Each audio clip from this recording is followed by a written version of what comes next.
Tollywood অভিনেত্রী রিয়া গঙ্গোপাধ্যায় ছোট পর্দার পরিচিত মুখ হলেও নিজের অভিনয়ের দক্ষতায় কাজের পরিধি বাড়িয়েছেন। 2024 সালটা অভিনেত্রীর জীবনে ঝড় বয়ে গেলেও এক হাতে দুই সন্তানকে সামলে সমানতালে কাজ করে গেছেন। কিছুদিন আগেই ঢালিউড সুপারস্টার শাকিব খানের সঙ্গে বরবাদে কাজ করেছেন রিয়া। সম্প্রতি সামাজিক মাধ্যমে নিজের নতুন পথ চলার খবর দিলেন অভিনেত্রী। টালিউড ছেড়ে এবার বলিউডে পাড়ি দিলেন রিয়া।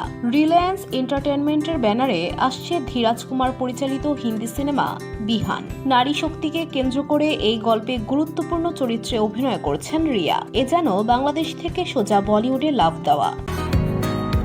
বসুন্ধরা, উত্তরা, বনশ্রী, কুড়িল ও বাড্ডা সহ রাজধানীর বিভিন্ন স্থানে অভিজাত ও অত্যাধুনিক মানের ফ্ল্যাট কেনার এক নির্ভরযোগ্য প্রতিষ্ঠান প্লেজেন্ট প্রপার্টিজ লিমিটেড।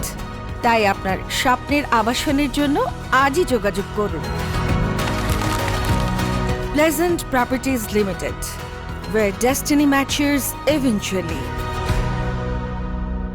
এ বিষয়ে অভিনেত্রী বলেন, ভয়ে বুক ঢিপ ঢিপ করছিল।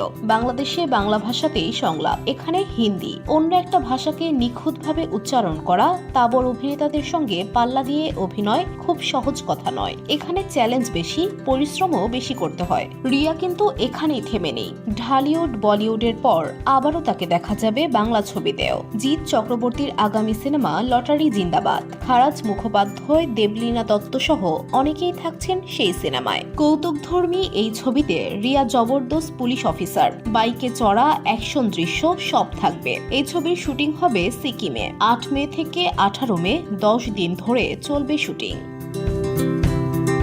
VOD Bangla news desk.